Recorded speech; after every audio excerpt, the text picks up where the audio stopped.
This is Fintech Takes, the podcast keeping you in the loop on all the latest fintech trends, news, and ideas. I'm Alex Johnson, creator of the Fintech Takes newsletter, your host and self-confessed fintech nerd. Let's go!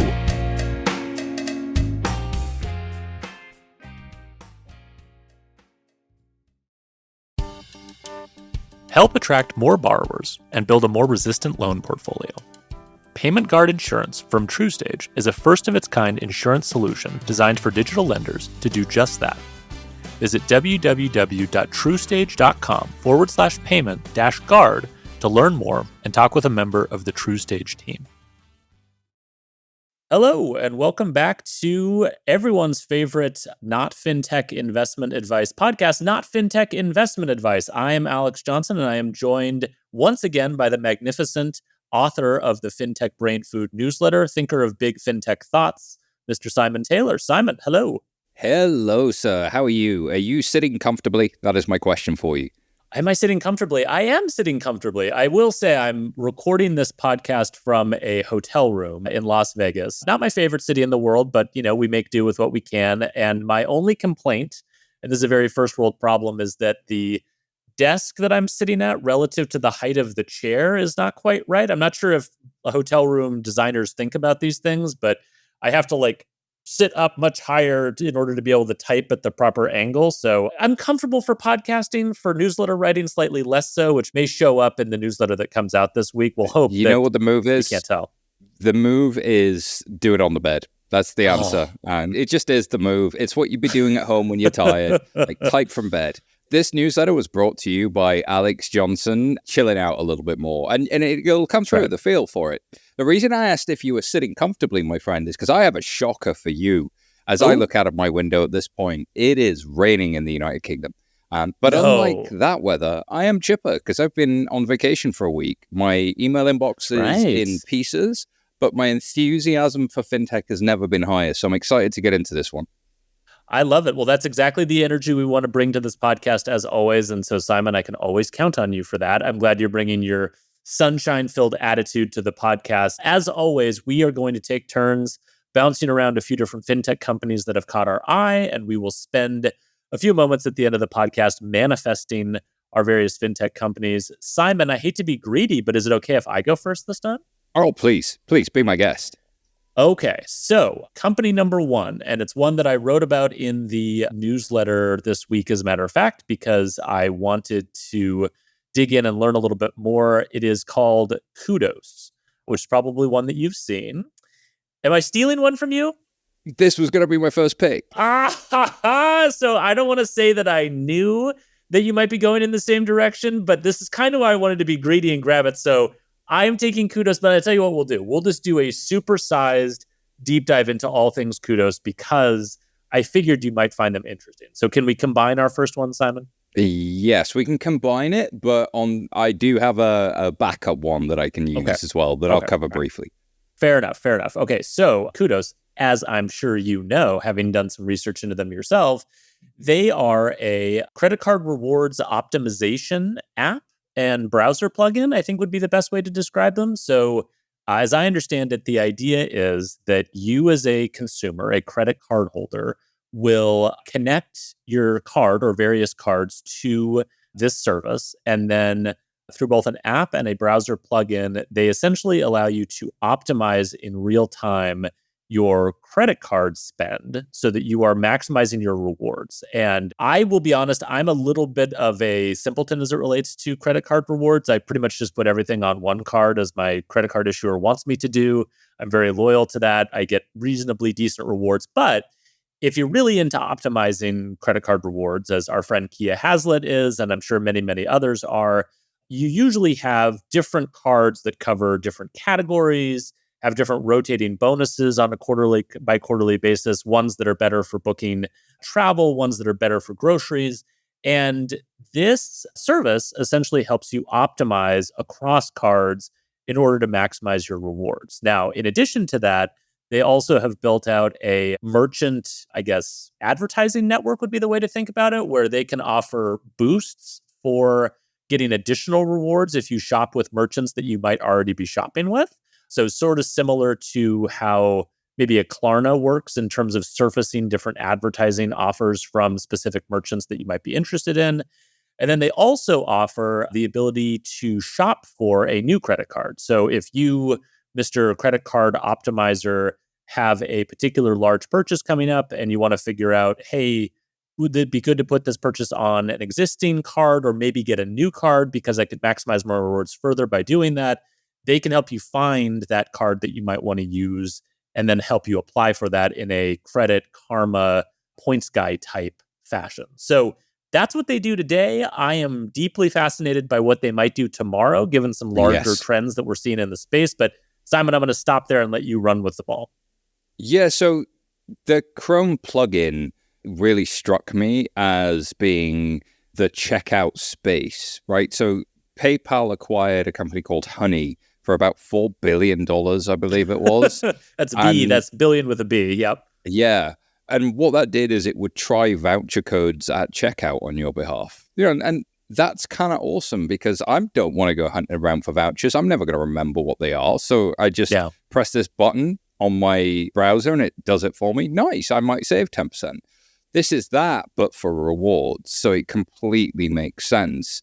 And it's credit card rewards for everybody else, optimizing the cards you've kind of already got. It just seems like one of those products where when you see it, you go, oh, of course, why did nobody think of this before?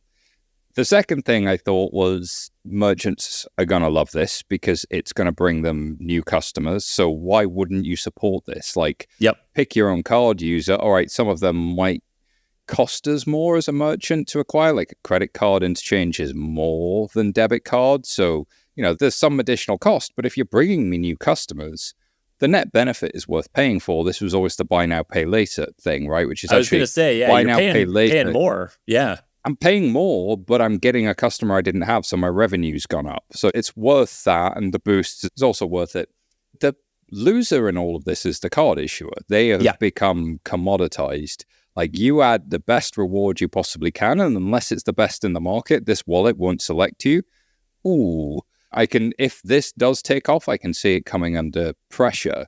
But to your point, where it goes in the future, I think there are two things to unpack. One, the wallet as the center of gravity for the consumer. Yep. Venmo, Cash App, neobanks, like these non-bank things that do a lot more than banking and credit and whatever else. So the wallet as infrastructure that has many payment types associated with it. And it's like consumer-centric and is trying to do cool stuff for you. Yeah. And two, Visa Flexible Credential. Yeah. That is the coolest thing to happen in payments in quite some time. All right. So, Simon, give us a rundown because there might be some folks who are unfamiliar. So Visa's Flexible Credential, in short, takes the 16-digit card number and turns it into an ability to switch from credit to debit. So let's say I'm going to swipe and by default, I've used my debit card. But after the fact, I'd really like it to come out of my credit card because I could have got some rewards. Yep. Visa Flexible Credential enables that. And in the future, let's say I'm a neobank and I don't have the ability to lend. I don't run a credit program. I could essentially support the ability to give a consumer the ability to split that transaction, like pay later product from Chase, that flex pay type of product. And that would give Chime and Current and others something different that really pulls them into the credit space. So that flexible credential is interesting because now this card, this 16-digit, becomes not just an agreement that I'm going to move money from A to B. It's an agreement that I can change my mind after the fact of where A is, but so long as we agree that B, the merchant, is getting paid. So it's a legal wrapper. I agree to pay the merchant, but I reserve the option to change where that comes from over time. Now, if you add that flexible credential into the world of cards and online checkout and to wallets, then the conversation gets quite interesting. We've moved from a world where my card was trying to be the top of my wallet and the thing I use every day, and everybody's duking out for which card am I going to swipe today? Am I going to pick the Amex? Am I going to pick something else? Now they all sit inside my Apple Pay. They all sit inside my Chime, my Venmo or whatever, and it picks for me. And it can pick for me at the network level, at the Visa level. That's really, really interesting based on what's best for me as a user. And their revenue model is very different to some other places. So it changes the game. It's a real game changer. Yeah, I totally agree with that. And when I saw Kudos, they just raised a Series A, my mind immediately jumped to the new Visa flexible credential. And it's interesting, right? Because the analogy I would sort of draw to it is you were talking about browser plugins. The thing that's so cool about browser plugins is that they allow for services acting on the consumer's behalf to be contextually aware of what the consumer is doing in that moment in time, right? Yes. So I'm on a checkout page. I'm about to enter in payment credentials. Boom, the browser can know what I'm doing. That plugin can activate and it can give me advice on, hey, you want to use this card rather than this card, right? So browser plugins allow for that contextual awareness in an e-commerce context. The problem is with Honey and with Kudos and with all of these different services, the browser plugin is the only opportunity that you have to play that sort of contextual role in the lives of your customers. It's hard to do it in a mobile app. It's hard to do it in a physical context because either the mobile app is locked down and it doesn't allow you to have that level of contextual awareness, or in a physical point of sale context, if I'm pulling out a plastic card and I'm dipping it or tapping it, there's no dynamic contextual awareness that's built into that functionality until now. And so the beautiful thing about being able to wrap that 16-digit card number with this sort of flexible rules-driven capability is it allows for that contextual awareness to seep in everywhere. And so this idea that you can go from a browser-based plugin experience, which is magical, but kind of only works in that context, to being able to do that everywhere, that's huge. And I'm very curious to see, does Kudos, I have to imagine they're working on this. Do they launch their own card that comes with this sort of intelligent sort of interface built on top of it? Do they just sort of white label that intelligent interface and provide it to neobanks and banks and let them sort of duke it out and sort of try to own that experience? There's lots of different potential routes forward, but I totally agree with you. And the thing I think is really interesting is, kind of speaking of Honey, you remember those price tracking and refund apps that popped up in fintech like 5 years ago? And the idea was, hey, credit cards offer as just a benefit the ability to get price protection, so that if you buy something online and then you find it for a lower price, you can give us a receipt and a screenshot of that, submit it, and we'll reimburse you for the difference in the two. We'll protect your pricing. That always sounded really cool, but the logic behind offering it was, this is going to be too painful for most consumers to deal with. Much in the same way, by the way, that credit card reward optimization is too painful, right? Most people aren't going to keep a spreadsheet of all of their cards and figure out how they want to use them in order to maximize their benefits, much in the same way that most people aren't going to submit receipts to their credit card issuer and then wait 30 days to get, the $12 that they could have saved if they'd bought it at this other place. Well, these price protection apps came in and basically figured out how to optimize and automate that price protection benefit. And so suddenly consumers didn't have to do anything. It would just automatically do it on their behalf. Well, Simon, what happened shortly thereafter, after those apps started getting usage? All the credit card issuers capped or otherwise removed that price protection benefit. So a long-term question I'm really curious about is, what does this do to credit card reward programs generally? Like, how can you design a program that's still appealing at the same level it is today if the baseline assumption needs to be most of my customers are going to be fully optimized in the way they use this reward? We're not going to have any breakage or lack of usage. Like, all of it is going to be maxed out because of these new services that are available. Can I offer the same rewards? Do the economics of rewards have to change? Fundamentally, at some point, if this or flexible credential or both get scale, you have to say yes. Yeah. Because who's going to offer that kind of reward if it's only been maximized out of them, right? Like, it just doesn't make sense. If it becomes unprofitable, like, the consumer experience makes complete sense. I just go use my debit card everywhere, and at groceries, I get 5% cash back from my Amazon Prime card, and then air miles, I use my, insert your airline card here, Delta, whoever, and I go to the get gas, and the Shell fuel card takes care of all of that for me. Great. But That's for me as the consumer, but the issuer now has completely lost out, which made me think, actually, this goes in two different directions. It goes towards the wallet space generally and steering of payment rail. I think that's the takeaway here. Rewards are like almost the wedge that doesn't get you all the way to the long-term value. It's useful for now. It gets you attention. It gets you adoption, but I don't think it's the thing here. It's the payment steering in a given context that's made sense. And this is just something that's ready now to get adoption. The second thing I thought about was branded checkouts. If you think about where Cash App and Square are going and where Venmo and the PayPal checkout can go, they've actually got a two-sided market, and they can start to move transactions off of card rails towards honors transactions and share those economics with the merchants, but also share much more data in that flow. So that was kind of, branded checkouts have higher conversion. They're really, really effective. They're really, really good. They take care of the experience. But that branded checkout plus wallet combo, that's really interesting. Now I can get into dealing with returns and logistics, a bit like Shop Pay has done, a bit like Apple Pay has done. But what does that Apple Pay-like experience feel like for auto-steering from your card? What would Apple do with Visa Flexible Credential? I think that is where this starts to get a little bit more interesting. And Apple moves in 10-year increments, especially at the moment, especially when they're not doing terrible advertising. But they will eventually get there, and I think there's an interesting conversation to be had when they do. Yeah, no, I think that's a really, really good point. And just to add one final note on that, it is a really interesting question as to who ends up controlling that wallet, right? Because obviously, if you're a bank or a credit card issuer, you're probably not thrilled about the ability for consumers to optimize their card spend across multiple cards. So you might not sort of naturally love this idea, but you have to kind of think, okay, so you don't want to offer this. You just want people to continue to use their card. That's fine.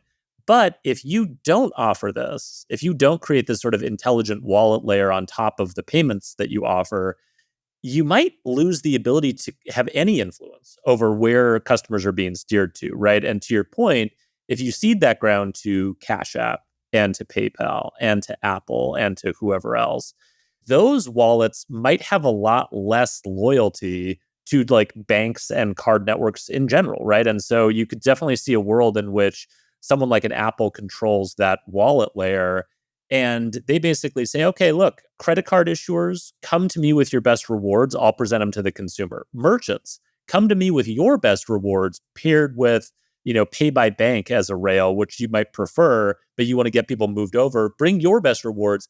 Apple, will be the arbiter of trying to help the consumer decide what's best for them. And if there's no friction associated with that choice, if it can just be optimized, then literally Apple gets to pit merchants, credit card issuers, other providers of payments against each other for the benefit of the consumer. That's a world that's great for Apple. It's great for the consumer. It's not really necessarily great for people who are trying to capture and hold on to payment volume. So I'm with you. I could not be more curious about how that space evolves. And this just seems like, the tip of the spear to a much larger thing that we're going to see. One final thought, if I may. If you want to take this to its extreme, you go look at Singapore. Yep. Singapore is notoriously value-centric and reward-centric. You will see 10% cashback, 9% cashback on certain cards. If you go to a checkout, you have 16 different options from every bank and wallet and technology company. But go look at Grab. I wrote them up this week in Brain Food because I think they just don't get enough attention in the Anglosphere and the transatlantic conversation for how much they have built a successful wallet operation. We talk about Alipay, we talk about Tencent, sure, but like being big in China is like being, just big. It's like, just built in. You're the moon, of course you're big. But the crazy thing about Grab is they went from operating a very unprofitable wallet to now tipping into profitable and a whole financial control center. They do have partnerships with banks under the hood, but fundamentally, they started at the payment and have cross-sold into all of these different products around it. And they have the ability to accept payments, make payments, moved it to honors transactions, but they're also steering between your existing cards and everything that's happening underneath it. The problem with that is that's great, but they're one of many. And so every time you go to a checkout in Singapore, the merchants are just pushing a new payment button at you because they've got an incentive to do it. So if this is a balkanized world, starts to look like that checkout page where every branded checkout is shoving in front of you. I talked about Stripe Link and Shopify Pay being aggressively frictionless. Yeah. Like, that's awesome. What does it look like when there's like 2 or 3 of them fighting to get your attention? There's a nightmare scenario here, but the ultimate answer is you kind of have to end up on both sides. The banks have been forced into being a payment acceptance and a wallet player. It's a very different banking market. This is not apples to oranges, but it's instructive. Yeah, no, I think that's a really good point. And I mean, just, when I think about the future of this stuff, it's really interesting to think about where does someone like a Pays fit into this, right? Because banks are trying to get involved in the wallet game. But, I do think that, and this move from Visa is so interesting because, I think you and I have talked about this before. Visa's super smart. Like, they're just super, super smart about this stuff. And they have to balance the needs of all of the different constituents that operate in their network. And so sometimes they'll do things that are very good for banks and are a little bit dicey for merchants. And then they'll do things that are better for merchants and a little bit, dicey for banks. And they always are kind of constantly triangulating. And I think in this particular case, the benefit to consumers of this flexible credential is massive and increases the value of, having multiple cards on the Visa network tremendously. But it is pushing a little bit away from for issuers, this is going to be challenging. It's going to change the competitive dynamic. So I can't wait to see how it all plays out. Mr. Taylor, I know I stole your first one, but do you have a second one for us? Yeah, we can go a little shorter on this one because I think it is definitely ultra nerdy, but I think it's an important one. This one is called Azimuth, and it is a compliance effectiveness testing suite for lenders. So niche within a niche. It's not just a compliance platform, it's testing the effectiveness. So if you have to comply with federal and state laws and the CARES Act as a mortgage lender, traditionally what you would do is you would go and do a sample of, 1%, maybe 0.5% of the population, and maybe even some outsourced provider would go check, the terms of that loan and how it was serviced, and if all of the federal and state laws had been dutifully observed. Have you helped mitigate losses? Was this lending fundamentally fair? Etc., etc. This batch testing is still the default for the vast majority of financial institutions. Yep. So if you are batch testing 0.5% of your user population, how effective is your testing, really? And regulators are starting to ask that question. How effective is your testing? And really taking a CSV export of a confusing set of transaction data from a system of record that's 30 years old or whatever else, giving that to a human offshore and saying, does this comply with federal and state laws in another country, and expecting them to know the answer to that. Yes, they may be specialists in it, but how good is that service really? And so this is one where, because regulators are now pushing for effectiveness as an answer to the question, fundamentally the way the default in the industry is wildly inadequate. And having a solution that will come along, look at 100% of your population and give you answers to that question driven by the data from those exports, fundamentally different, and it'll identify gaps you didn't know you had just from looking at the whole picture. How about that? Turns out databases and technology are really good at doing things fast that humans find laborious. And my first thought with this was, this has kind of been the default in fintech for a while. Like, it's something we do at Sardine. It's something I know that a lot of the fintech companies that predate Sardine had been doing. Like, you just test on 100% of your population. And yet in financial institutions, it's so incredibly rare.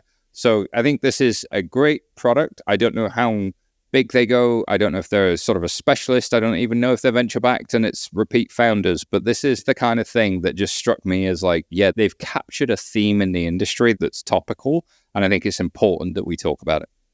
Yeah. Well, I mean, niche, nerdy fintech topics that are like layers deep within the stacks are specialty, Mr. Taylor. So I'm glad you brought them up. It reminds me a little bit of what Cable is doing as well. And they're obviously more focused on kind of the banking as a service space and are kind of going not so much around lending, I think, but the core idea of automated assurance testing to replace sampling makes a ton of sense. And I think you're right. I mean, it's very much just what time period did you build this in?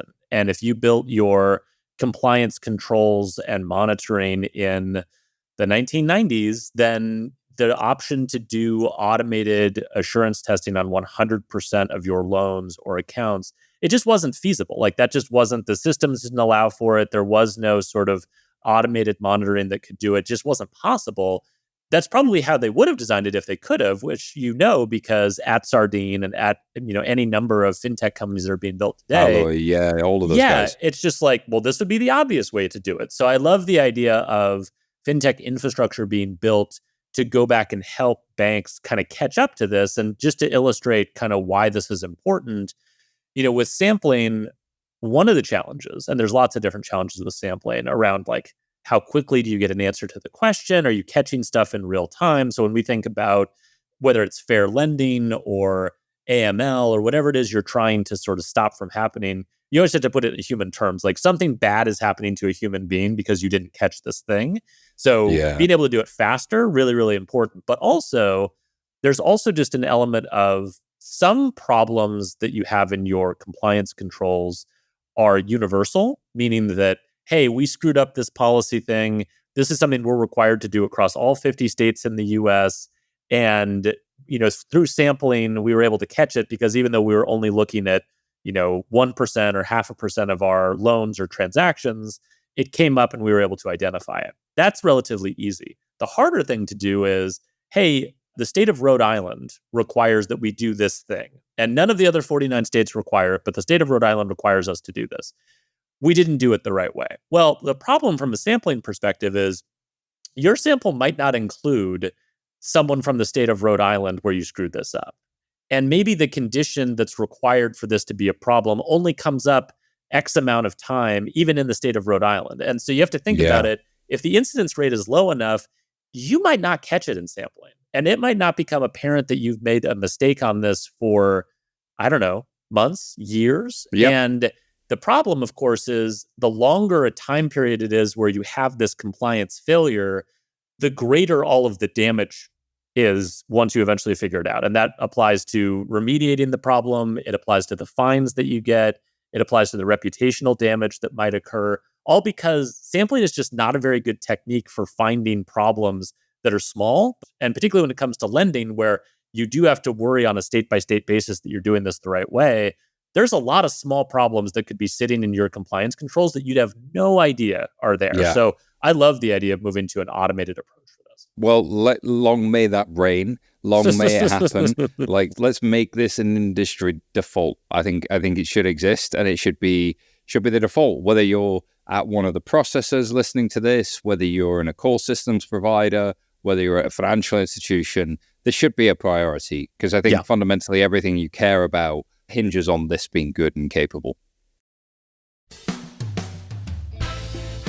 TruStage Payment Guard Insurance is a first-of-its-kind insurance solution built for digital lenders, designed to help you attract more borrowers, strengthen your loan portfolio, and reduce time spent on collections, all with minimal tech lift needed to go live. To learn more about Payment Guard Insurance, visit www.trustage.com/payment-guard and speak with a member of the TruStage team. Can I give you my second one? Go right ahead. All right. My second one is Layer, which is not an uncommon name in the fintech space, I feel like. So I'll describe what they do more specifically, because they are a seed stage company, but they offer embedded accounting software is the idea generally. And so if you are a platform or a vertical SaaS type company that works with businesses, and there are a lot of sort of vertical SaaS companies that operate in a B2B context, accounting software might be a particular module or capability that you want to offer to those end business customers.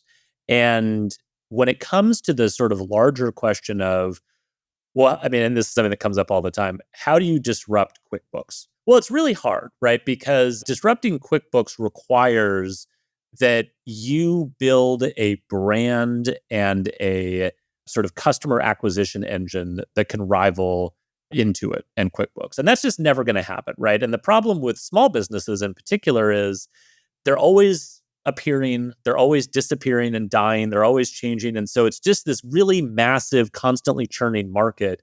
And going after that market in like a dedicated customer acquisition sense is just really hard. The benefit that QuickBooks has is everybody knows who they are. And so if you're starting a business and you need accounting, like QuickBooks is just top of mind. You just pick QuickBooks and like new small businesses just fall into the funnel for QuickBooks. Competing with that is extraordinarily difficult. It's one of those, like, if you gave me $1 billion, I could solve it kind of problems. Or alternatively, you could use embedded software as the way to solve that. And the idea, as with everything with embedded, is if there are, X number of vertical SaaS companies that are out working with new small businesses, they are collectively reaching into all of the same categories of small businesses that someone like a Quicken would reach into. By partnering with those companies and by enabling them to add accounting as an embedded module within their larger suite of services, we can go after that same market, but do it in a much more efficient way. And again, from a small business perspective, they don't need the most sophisticated accounting software in the world. It doesn't need to be the same accounting systems that, Coca-Cola uses, right? Like, you don't have to build an absolutely best-in-class accounting system. You just need to build one that hits the major points that you need, that kind of covers all of your bases.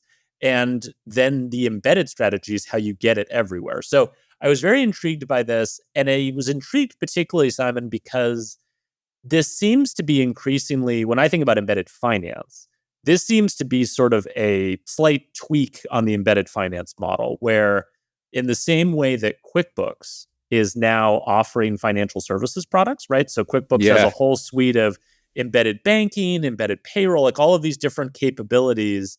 You can embed those through accounting software, because accounting software is a very natural touch point for financial services products.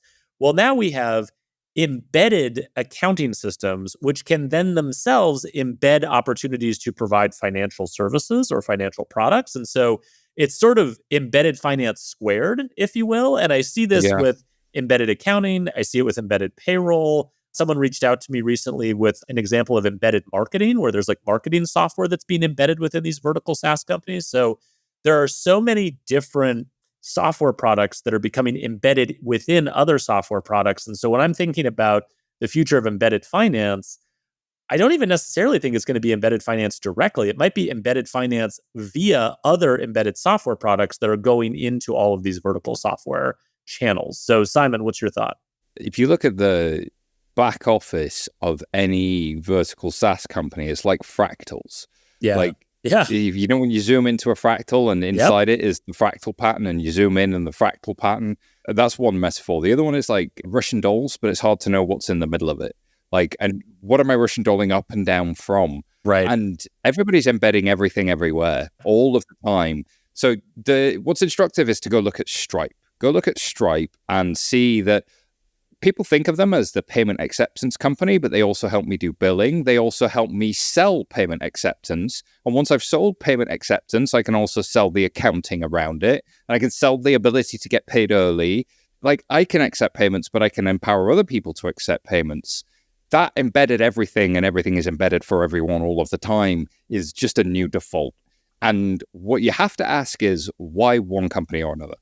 Yeah. Why would I pick Stripe as my payments people? Then would I also use the billing engine? And if I do, would I also use their accounting engine? And would I also resell that to all of my customers? So I'm a vertical SaaS. The canonical example is MindBody. They sell software for gyms and personal trainers and yoga studios, and they would want to give the gym or the yoga studio the ability to book classes, accept payments, to get paid, all of that sort of stuff. Yep. So they rebundle through Stripe Connect all of the ability to do that. I don't think it's Stripe Connect. It might be Phoenix or somebody else. Like, I can't remember who the provider is, but they're like this canonical example. So is payment the center of gravity for it? Is accounting the center of gravity for it? And what else in the value chain is embeddable? Because fundamentally, like 20 years ago, you had to ask the question, when would I build a department, and when would I vertically integrate, and when would I build it myself? And now, when would I hire an API to do that department for me?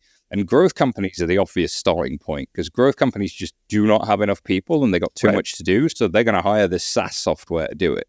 And then they're going to hire SaaS software to manage the expenses on their SaaS software because they didn't do that thoughtfully. They just did whatever they needed to do to get through tomorrow.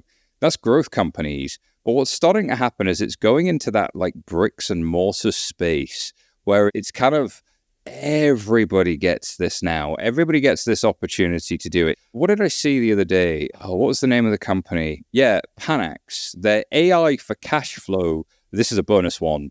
So it's like basically Ramp, but for mid-sized companies in real estate and logistics and manufacturing. So it helps them forecast their cash flow, and it helps them manage bank reconciliation, and it helps them manage expenditures and sweep cash from different bank accounts. And, kind of what every bank had on their roadmap but never delivered is now, for mid-sized, like middle American businesses, is now a startup, a fintech company.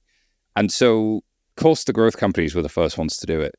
The example here with Lair is really, really interesting as a part of a broader trend of unbundling Stripe, unbundling Adyen, unbundling we're the one platform that does everything. We just happen to do payments first, or unbundling QuickBooks. We're the one platform that does everything. You happen to come for us for accounting. Now there's Stripe billing without Stripe billing. There's Stripe tokenization without Stripe tokens. And now even Stripe is trying to do their own version of we'll be modular too, and we'll give you the tools to not use us. Yeah, you don't have to use us for payments if you want to use us for these other things, right? Yeah, where's everything's a la carte now, and it's getting confusing. It really is. I mean, I think it's funny, right? Because we talked about unbundling classically in the context of fintech companies that are serving consumers unbundling the bank and unbundling all the products that a bank offers. We haven't really talked as much. I haven't seen the word unbundling thrown around in fintech as it relates to embedded fintech or embedded finance. But it's the same exact thing. We are unbundling the back office. We're unbundling all of these functions. And the irony is that it's companies like Stripe and Adyen, who we don't really think of as legacy companies, that are on the other end of this unbundling trend. It must be sort of alarming to someone like a Stripe to see themselves already being unbundled. You'd think you'd get a longer time being the incumbent in a space before you start to get unbundled. But I do think this unbundling, rebundling trend tends to sort of play itself out in faster cycles now than it used to. And not only that, but as you were talking about those middle American businesses, I think you're right. I mean, this stuff is now reaching well past growth companies into places where technology has never really reached before. And it reminds me of private equity, actually, where if you own an HVAC company that's been reasonably successful, 19 private equity guys are going to call you and try to buy you as part of a roll-up strategy for their HVAC business. Those same companies, those same businesses are now getting calls from software companies and SaaS companies and companies that want to embed their SaaS company or their product into another software provider. And so I would love to do some type of survey or consumer facing project where we reached out to the business owners of all of these companies and talked about how their lives have changed over the last 20 years, because they're now being presented with so many more options. And to your point, the thing I'm really curious about is, what is that center of gravity that ends up being the anchor that drives a lot of the decisions that you're making? Because the other thing you have to remember with all of this is the end company that's the customer of this, they don't have time to figure this stuff out themselves, right? That's always one of the things I go back to with small business owners is they're stressed, they're overwhelmed, they're trying to run their business. They have zero time or extra mental energy to figure any of this other stuff out. So they want someone to bundle it for them. The question is, who's the one they're going to turn to for that bundling, and what does that bundle include? And I think there's a lot of pressure on that right now. Here. Well said, sir. I really do wonder about where everything is embedded ends. I want to know where it goes. Can we do the thing where we do the chapter skip and see the next part of the movie? Would that be unfair? No, I wish for that sometimes. I joke that I sometimes have a fintech time machine where I'll go back in time. I never think about a fintech time machine where I go forward in time, but that would be amazing if I could just hey, can I get a glimpse into what is ultimately going to happen here? Because I know someone's going to sort of re-aggregate this and rebundle it. I just don't know who it's going to be. Do you remember 2 years ago, there was this sense of every fintech idea has been done? Yes. And I definitely felt it. I definitely felt like, oh God, I've seen this before, I've seen this before, I've seen this before, especially during ZERP 21, 22. It's like, oh God, I've seen this before. But now I can't remember. Like, in fact, the last time I was this excited was probably 2012, 2013. Like PSD2 has just been announced and open banking's coming along. And is this stuff ever going to... Whereas now we've been through this maturity cycle. Will Apple ever do NFC payments as it was back in the time? Now Apple Pay.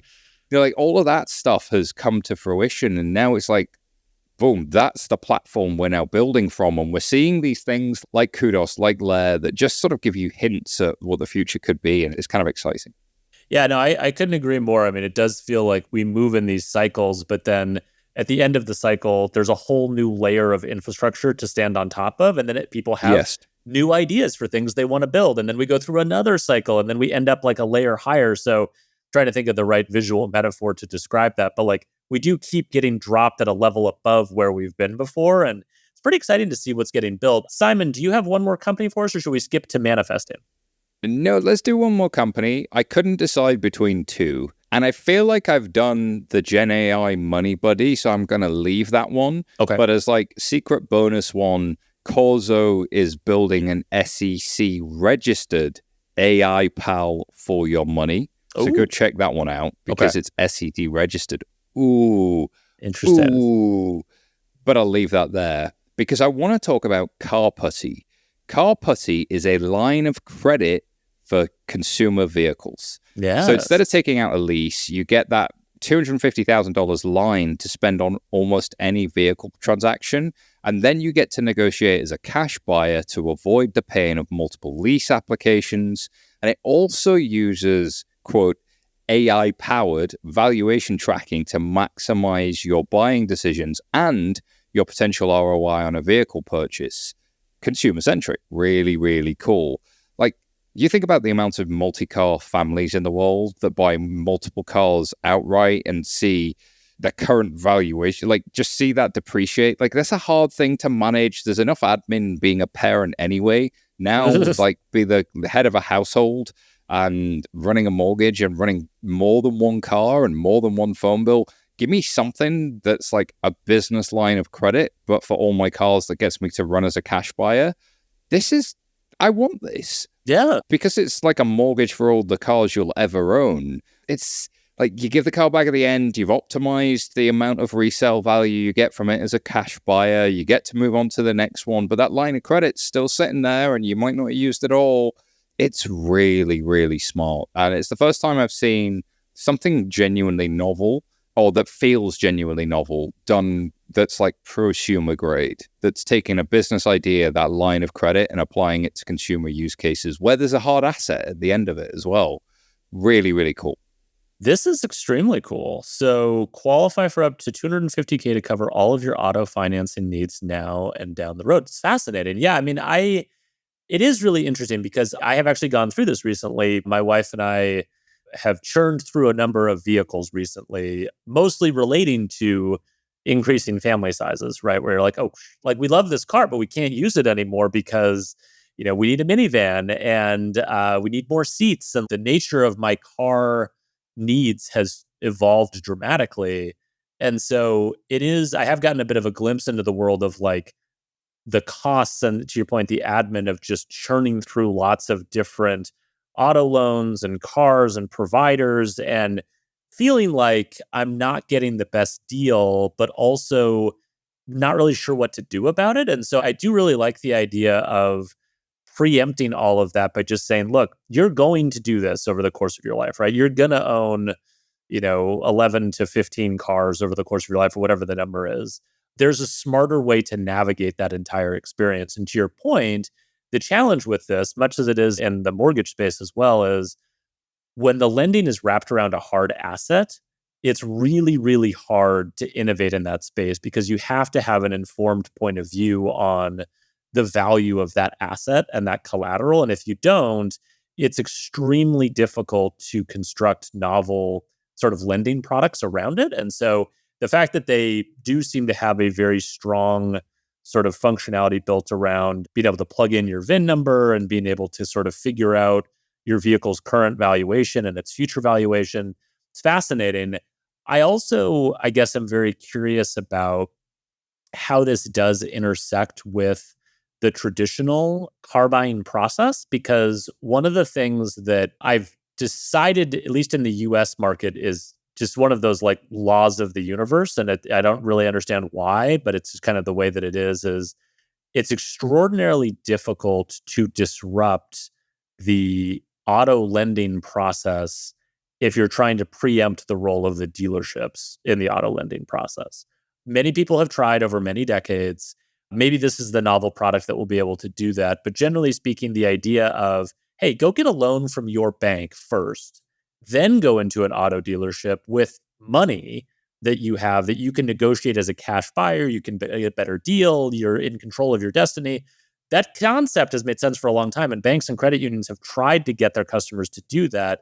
But inevitably, what everyone always does is they go to the dealership first, they look at the car first, they decide what they want, and then they get sucked into the vortex of financing through the dealership. And so I'm very curious how you might go around that experience. What's the funnel? Yeah, I mean, or is there a way to work within the existing funnel to do this? Or maybe you start this on the used car side, and then you sort of try to work your way back up into the new car side. I'd be very curious to understand the go-to-market here, because all I can tell you is the dealerships have an outrageous amount of power as it relates to this, and it's very difficult to get in the way of that. Yeah, dealership line of credit. You can only use it with us, but you can have whatever car you want. Might make sense. Might make sense. Yeah, it's not the worst idea, is it? Well, a lot of times too, in like communities like the town I live in is a good example. There'll be one company that owns multiple dealerships, and so like there's the Toyota dealership over here, there's the Subaru dealership over here, there's the Ford dealership over here, but it's actually one person or one company that owns all those different dealerships. And so you could actually create like little smaller networked lines of credit where works across all these dealerships as long as it's this company that owns those dealerships. So you could start to create networks within networks, I would think. Oh, let's see. Shall we manifest? Let's manifest a couple ideas. Would you like to go first? No, I'd like you to go first because I don't have one top of mind right now. I'm still trying to think of one.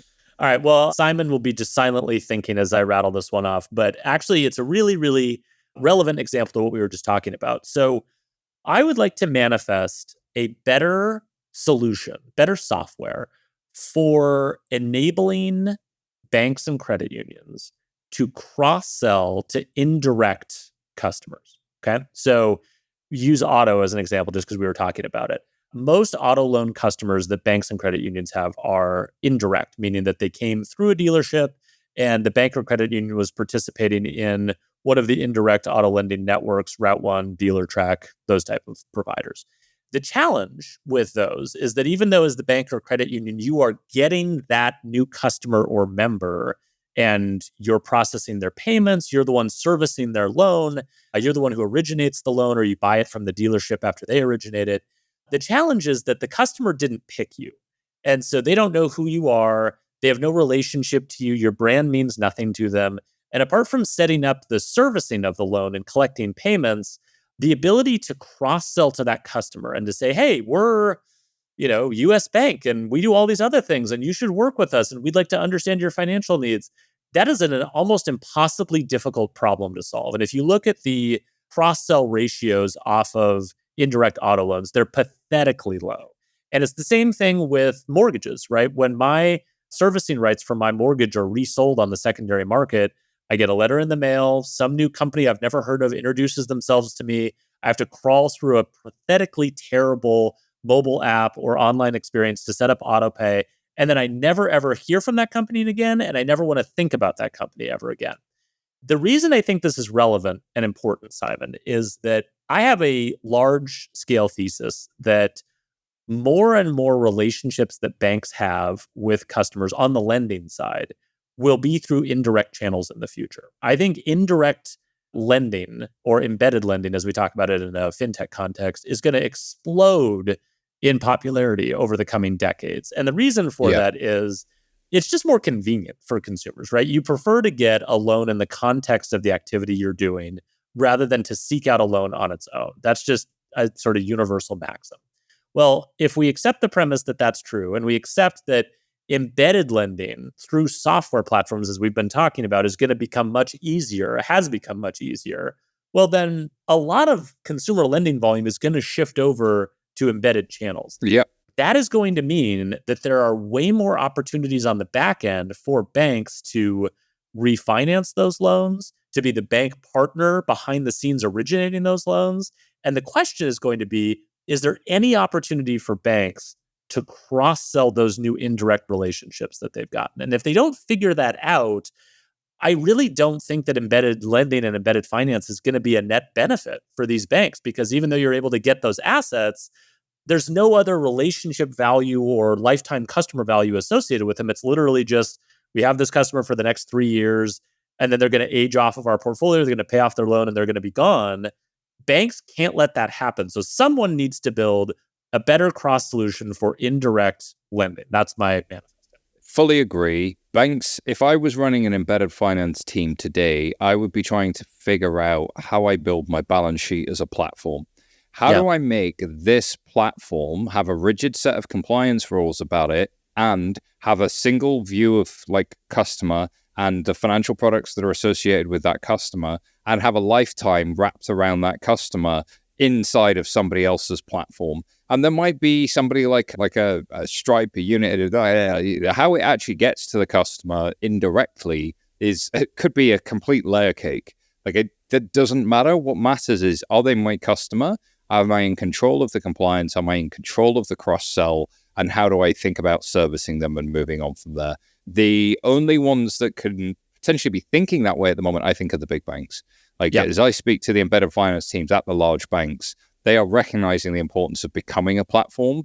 And the ones that are increasing their tech spend dramatically are the ones to watch in this space. I think that's going to be interesting. Yeah. So I found something to manifest. Okay. To close this out. Google almost kind of built it from I.O., which it made me wonder, right? Like scams, huge growing issue. Part of the reason I had the day job I did is I had a family member scammed out of a large sum of money. It's personal for me. And the problem with a lot of it is, particularly vulnerable people, is most of it happens via SMS messages and phone calls. It's kind of the stuff that you can't see coming. So what you want to do is, if you're going to prevent a scam, you want to figure out a way of seeing that thing coming before it happens. Maybe it can be done if it's happening via an SMS and some of the WhatsApps of the world and whatever. And those platforms could build it. They haven't. But what Google has done is they've introduced conversational AI into phone calls. So today on my Pixel phone, I can see that they think it might be a scam call incoming, and I can press a button to have an AI assistant screen the call for me and decide whether or not, I want to pick up the call. That's kind of cool. It will handle the interaction as if it were a human. But now it can, with my permission, on my device only and locally, listen into the conversation. And if it sees a trigger word of send me your password, or account details and all that sort of stuff, and claiming to be from a bank but not calling from a bank registered number, it will try and intercept and say, hey, we think this is a scam in progress. So what am I manifesting? I want that, A, not to be like a tech demo. I want it to exist. And B, I want it to be from all of the social media giants and anybody in communications. Fundamentally, we've separated communications and payments in laws and how we think about scams versus fraud. A scam is regulated by the FCC and the Federal Communications Commission. The payments is, Reg E and everything that happens with that side. These are two different worlds, two different sets of regulators, kind of a similar construct in the UK with Ofcom and the FCA. They talk to each other, but they're not aligned. Something else that happened just today was Tech Against Scams, or the Tech Scams Alliance formed, which has got some big names like Meta and Coinbase in there trying to share knowledge with each other and do more together. That's awesome. Can we actually have all of these platforms work together to defend against scams? Can we use AI in a privacy-centric way to help the vulnerable, to detect scams before they happen, to get right up the stream into where it's actually happening? It's happening in Google search, it's happening in a phone call, it's happening on a WhatsApp message. Let's put that software there and let's actually make a difference with this stuff.